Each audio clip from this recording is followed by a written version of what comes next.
Hello friends, success with Santosh channel में एक बार आपका फिर से स्वागत है।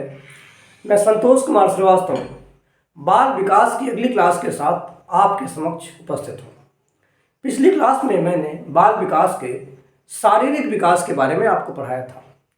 आज हम बालक में सामाजिक विकास के बारे में अध्ययन करेंगे।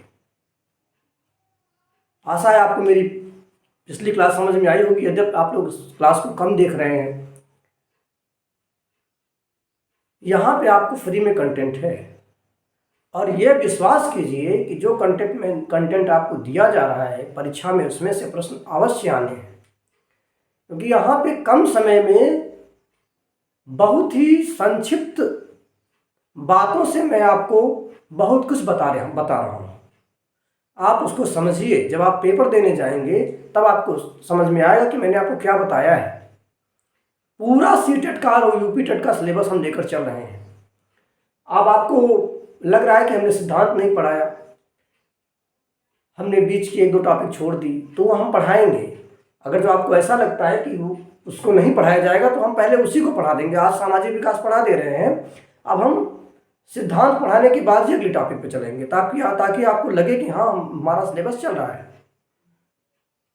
हाँ, रेगुलर थोड़ा सा आने में मुझे समस्या इसलिए हो रही है क्योंकि मेरा भी स्वास्थ्य खराब था और कुछ और इस समय इन दिनों तमाम तरह की बीमारियां भी चल रही हैं, किसी डेंगू और इस तमाम तरह के, तो थोड़ा सा इन सब चीज़ों से भी डर लग रहा है।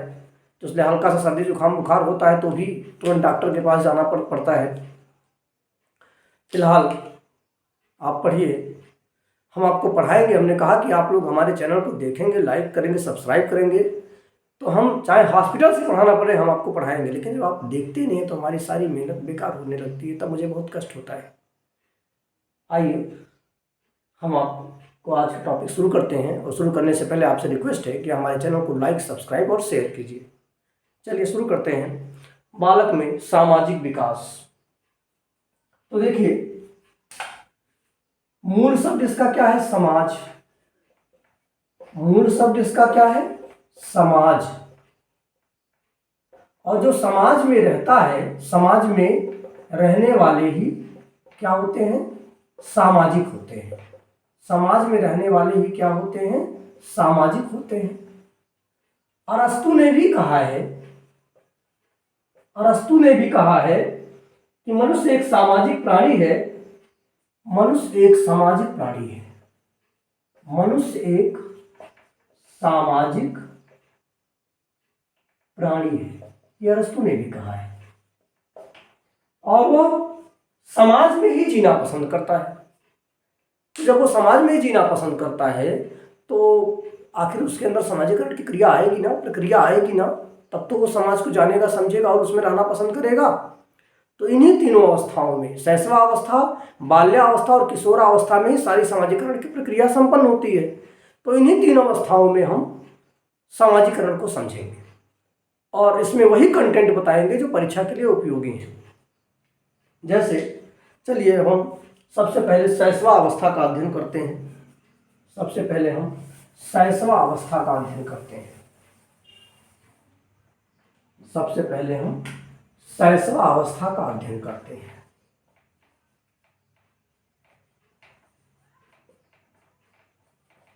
सबसे पहले हम शैशवावस्था का अध्ययन करते हैं। तो शैशवावस्था में बालक ना तो सामाजिक होता है और ना ही असामाजिक। याद रखिएगा, शैशवावस्था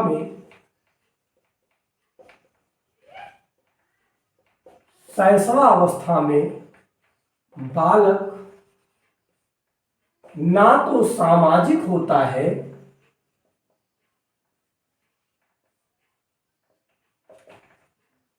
और ना असामाजिक। क्या मतलब हुआ इसका? इसका सीधा अर्थ यह है कि जब बालक पैदा होता है तो एकदम कोरे कागज की तरह होता है।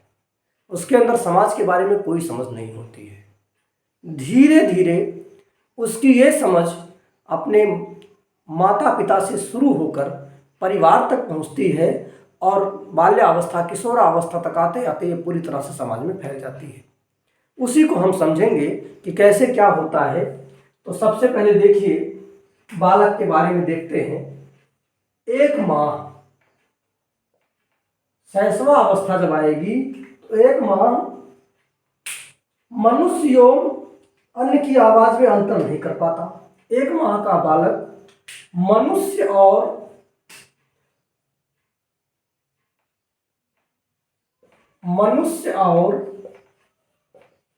अन्य की आवाज में अंतर नहीं कर पाता। मनुष्य और अन्य की आवाज में अंतर नहीं कर पाता। देखिए आपके घर में भी ये चीज है, अगर जो एक माह का बालक है आपके यहाँ, दो तीन तरफ से उसको बुलाइए तो जरूर नहीं वो उसी तरफ देखे, हो सकता है वो किसी तीसरी तरफ देखे, क्योंकि उसे इसका आभास नहीं है कि आवाज कहाँ से आ रही है, कौन बोल रहा है, क्योंकि उसमें अंतर ही नहीं कर पा रहा है कि ये मम्मी है, पापा है, कौन है। तो हो सकता है दो तीन लोग बोले तो उनकी तरफ ना देखे तो किसी दूसरे तरफ देखे। तो ये इसका मतलब क्या हुआ कि एक माह का जो बालक है वो अन्य मनुष्य और अन्य की आवाज में अंतर नहीं समझ पाता। और जो 2 माह का बालक है, 2 माह का बालक, जो 2 माह का बालक है ये मुस्कान प्रकट करता है। 2 माह का बालक मुस्कान प्रकट करता है। 2 माह का बालक मुस्कान प्रकट करता है। देखिए इसको हम पूरा आपको नहीं लिखाएंगे, हम चाहें तो पूरा 11-12 महीने तक का है, लेकिन इतना लिखाने से कंटेंट बढ़ जाएंगे और सिर्फ परीक्षा के कंटेंट हम आपको समझाने के कंटेंट कर रहे हैं। तो 2 माह का जब बालक होता है, अगर जो आपके घर में भी बालक है, 1 माह 2 माह का बालक है, तो आप देखिए 2 माह में वो मुस्कुराना शुरू कर देता है। इसके बाद 3 माह का बालक, 3 माह में बालक, 3 माह का बालक है वो अपनी माँ को पहचानने लगता है। 3 माह का बालक अपनी माँ को पहचानने लगता है। 3 माह का बालक अपनी माँ को पहचानने लगता है। 3 माह का बालक अपनी माँ को पहचानने लगता है। 6 माह का बालक, 6 माह का बालक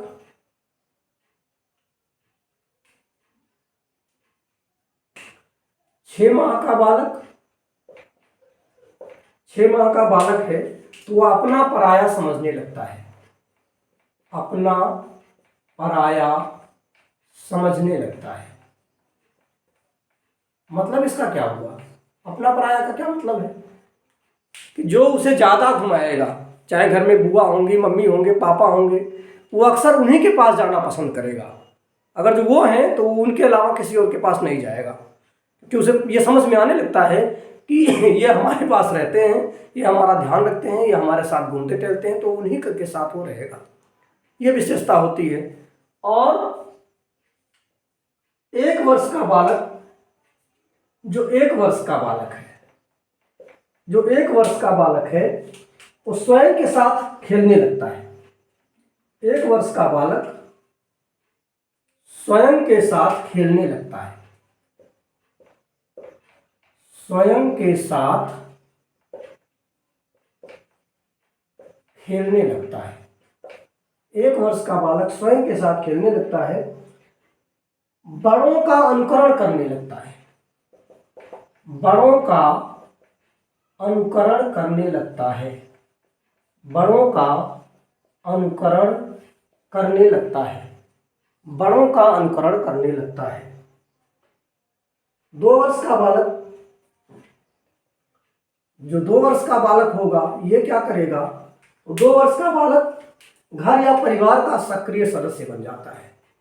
घर या परिवार का सक्रिय सदस्य बन जाता है।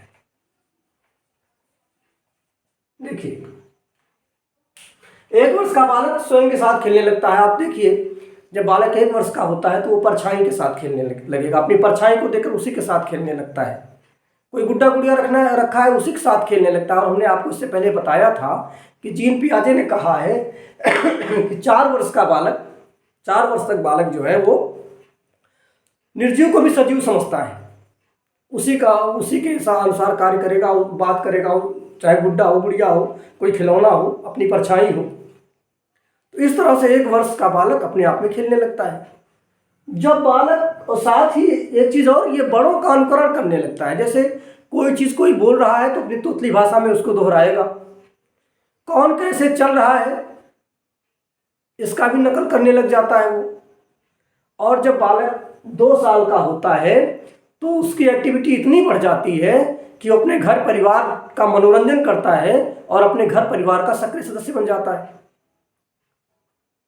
और इस तरह से धीरे धीरे धीरे धीरे उसकी समाजीकरण की प्रक्रिया बढ़ने लगती है। 3 वर्ष में आएगा, जब 3 वर्ष का बालक होगा तो अपने रिश्तेदारों को भी पहचानने लगेगा। 4-5 वर्ष का बालक होगा तो अपने पास पड़ोस के 2-4-6 घरों में जो लोग रहते हैं उनको भी पहचानने लगता है। और इस तरह से उसकी सामाजिकरण की प्रक्रिया धीरे धीरे प्रारंभ होती है और वो समाज में प्रवेश करता है। अब बाल्यावस्था में क्या होगा? बाल्यावस्था में जो प्रश्न आते हैं, तो बाल्यावस्था के प्रश्न अक्सर कोटेशन पूछे जाते हैं, तो हम बाल्यावस्था में कोटेशन का उदाहरण आपको देंगे। तो चलिए, शैशवावस्था हो गया, अब हम बाल्यावस्था की बात करेंगे। अब हम बाल्यावस्था की बात करेंगे। 1 मिनट। हाँ, चलिए अब शुरू करते हैं हम बाल्यावस्था के बारे में। इसमें कुछ कोटेशन आते हैं, इन कोटेशंस को आपको देखना है और इन बाल्यावस्था में इन्हीं कोटेशंस को हम आपको बताएंगे। जैसे यहीं से सामाजिकरण प्रारंभ हो जाता है। बाल्यावस्था में क्या होगा? सामाजिकरण प्रारंभ हो जाएगा। यहीं से सामाजिकरण की शुरुआत हो जाएगी। और इसमें कुछ कोटेशन, जैसे किलोपैट्रिक का कोटेशन।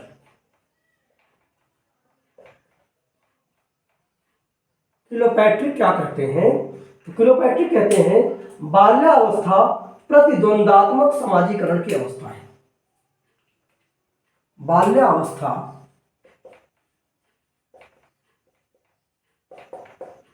प्रतिद्वंदात्मक समाजीकरण की अवस्था है। प्रतिद्वंदात्मक समाजीकरण की अवस्था है, किलोपैट्रिक कहते हैं। रॉस ने क्या कहा है? रॉस ने कहा है, रॉस का कोटेशन भी याद रखिएगा, सबसे महत्वपूर्ण कोटेशन है रॉस का।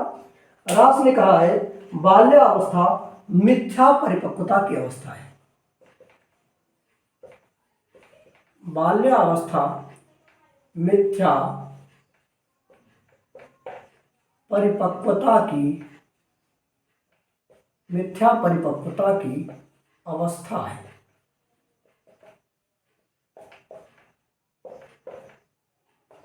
और रॉस के बाद कार्ल एंड ब्रूस ने कहा है, कार्ल एंड ब्रूस ने क्या कहा है वो भी देखिए।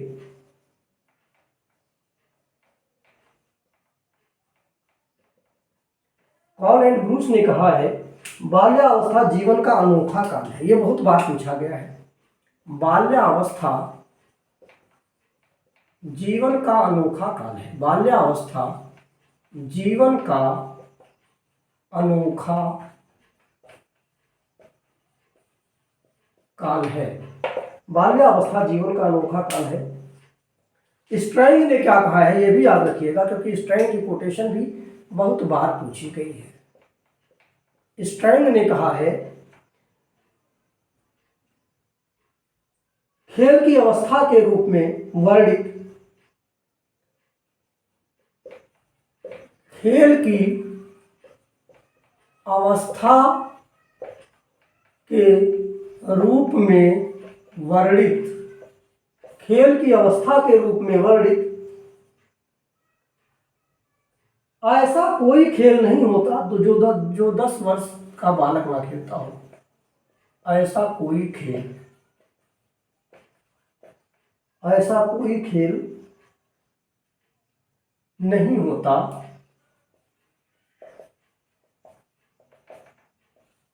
जो 10 वर्ष का बालक जो 10 वर्ष का बालक, खेल की अवस्था के रूप में ऐसा कोई खेल नहीं होता जो 10 वर्ष का बालक ना खेलता हो, ना खेलता हो। ये 4 कोटेशन आपको याद रखने हैं समाजीकरण के सबसे संबंधित। ये 4 कोटेशन, पहला है बाल्यावस्था प्रतिद्वंदात्मक समाजीकरण, समाजीकरण की अवस्था है, प्रतिद्वंदात्मक समाजीकरण की अवस्था है, ये पहला है। बाल्यावस्था प्रतिद्वंदात्मक समाजीकरण की अवस्था है, इसमें बालक द्वंद्व में रहेगा, कौतूहल में हर चीज को कौतूहल से देखता है, समाज में जो भी क्रियाएं घटती हैं उसको कौतूहल से देखता है। बाल्यावस्था मिथ्या परिपक्वता की अवस्था है, इस अवस्था में बालक बुजुर्गों जैसे व्यवहार करेगा, बड़ी दादी जैसे घर में होती हैं, कोई बच्ची घर में है तो बड़ी दादी जैसी होती हैं, वो उस तरह से सबसे बात करने लगेगा। तो यह मिथ्या परिपक्वता की अवस्था है, इसमें दिखाता है बालक कि वो बहुत परिपक्व हो गया, लेकिन वो परिपक्व होता नहीं है। बाल्यावस्था जीवन का अनोखा काल है। आप देखिए सूरदास ने श्री कृष्ण के बाल जीवन का वर्णन किया है, वो भी अनूठा है। तो इसका मतलब इसमें जो बाल हठ क्रियाएं करता है वो भी बहुत अच्छा लगता है। उसे उतना ज्ञान नहीं होता, इसलिए ज्ञान के अभाव के कारण जो अपने हठ की क्रियाएं करेगा वो भी अच्छा लगता है। इसीलिए जो बाल्यावस्था है वो जीवन का अनोखा काल है। ये काल है, ब्रूस ने कहा है, इसको याद रखिएगा। स्टैन ने कहा है कि खेल की अवस्था, इन्होंने खेल की अवस्था बताया कि बाल्यावस्था खेल की अवस्था है। क्योंकि 10 वर्ष का बालक लगभग सारे खेल अपने खेल चुका होता है। इस तरह से हम देखते हैं कि ये 4 कोटेशन बहुत महत्वपूर्ण है। साथ ही इस अवस्था की में इसे टोली की अवस्था, हमने आपको पहले ही बताया था विशेषता में, ये टोली की अवस्था है। समाजीकरण में क्यों है? क्योंकि बालक समूह में रहना शुरू कर देता है, समूह में रहना इसे पसंद होता है, इसीलिए इसको हम गैंग या टोली की अवस्था कहते हैं। और साथ ही इस अवस्था में समलिंगी मित्रता होती है। समलिंगी मित्रता समझते हैं आप लोग। लड़कियां सहेली बनाना पसंद करेंगी, जो बालक है वो दोस्त बनाना पसंद करेगा, दोस्तों के साथ रहना पसंद करेगा। लड़कियां अपनी सहेलियों के साथ रहना पसंद करती हैं, तो इसको हम समलिंगी मित्रता की अवस्था भी कहते हैं, समलिंगी मित्रता की अवस्था भी कहते हैं। इस तरह से समाजीकरण की प्रक्रिया बाल्यावस्था में आज होती है। और यहाँ जितना पॉइंट बताया गया इसमें से प्रश्न अभी तक पूछे गए हैं, और देखिएगा आपको हर चीज क्लियर होती चलेगी। ये हो गया आपका बाल्यावस्था। अब हम चर्चा करने चल रहे हैं किशोरावस्था में। अब किशोरावस्था की चर्चा कर लें तो ये टॉपिक आपकी पूरी हो जाएगी।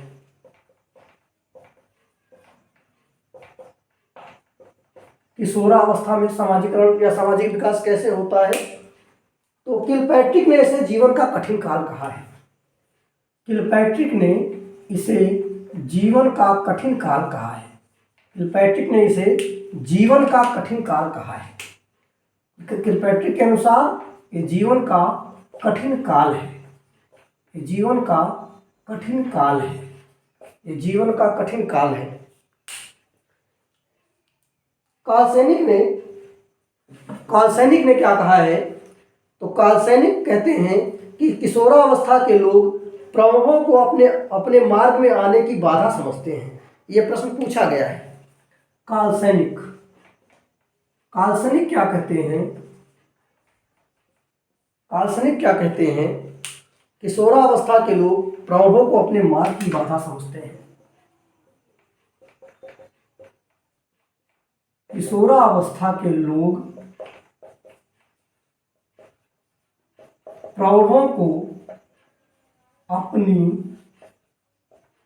बाधा समझते हैं। अभी सब आपको समझा रहे हैं।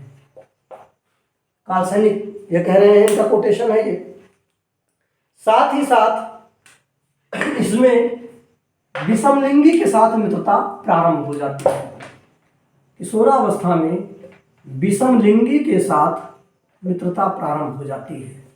विषमलिंगी के साथ मित्रता प्रारंभ हो जाती है। विषमलिंगी के साथ मित्रता प्रारंभ हो जाती है। वैलेंटाइन कह रहे हैं कि उस किशोरावस्था नाजुक अवस्था है। वैलेंटाइन कह रहे हैं वैलेंटाइन कह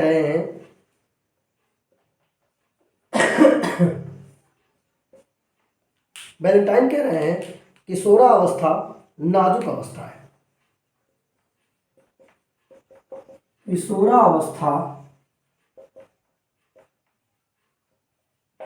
नाजुक अवस्था है। घनिष्ठ और व्यक्तिगत मित्रता का काल है ये।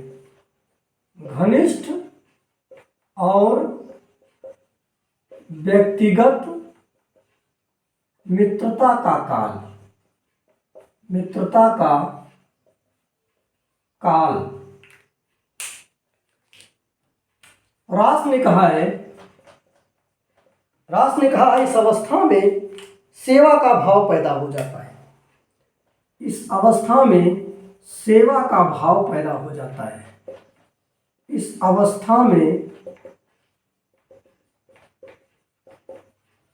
सेवा का भाव पैदा हो जाता है और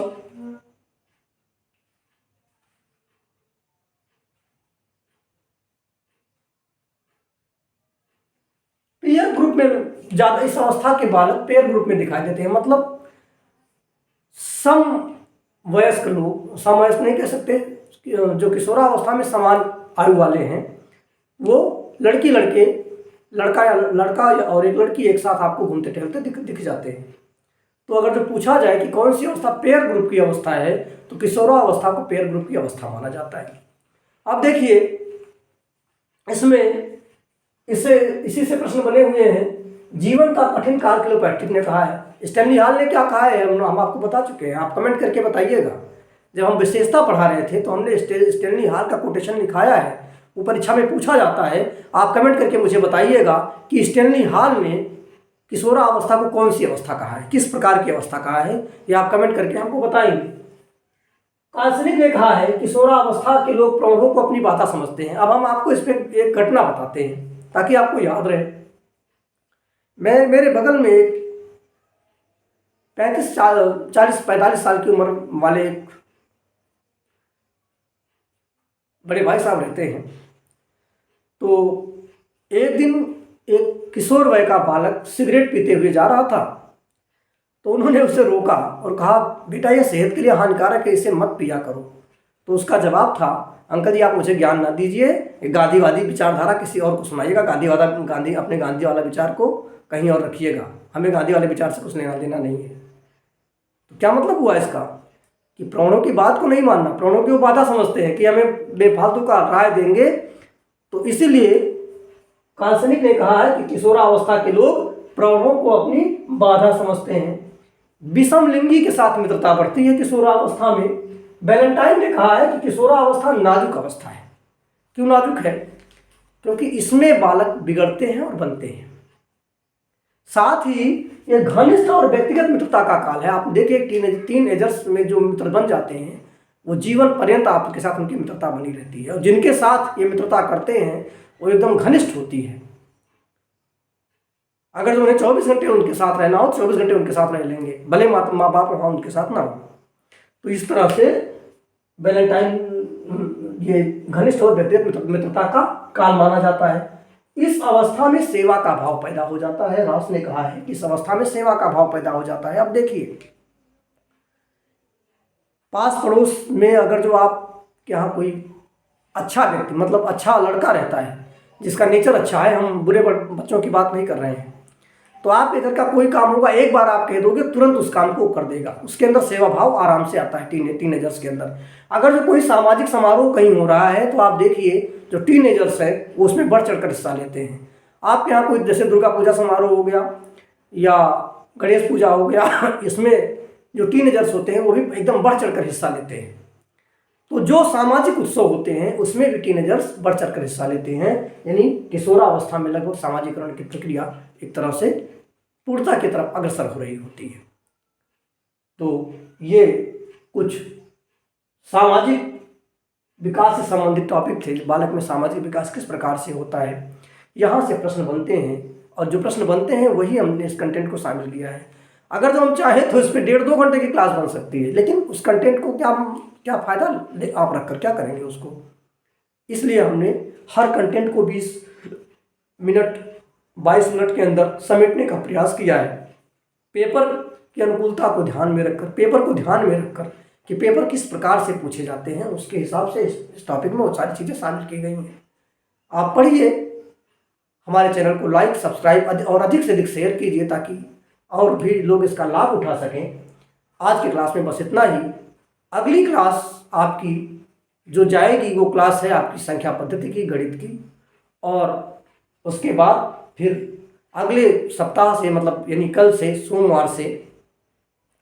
सोमवार और मंगलवार से आपकी regular classes 2-2 classes per day हो जाएंगी। फिर जाएंगी, एक इस सब्जेक्ट की जाएगी और एक किसी और सब्जेक्ट को, चाहे पर्यावरण को शामिल कर लेंगे हम, पर्यावरण में ज्योग्राफी।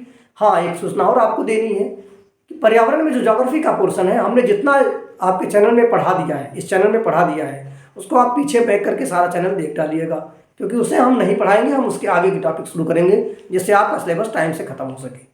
बस आज की क्लास में बस इतना ही। धन्यवाद।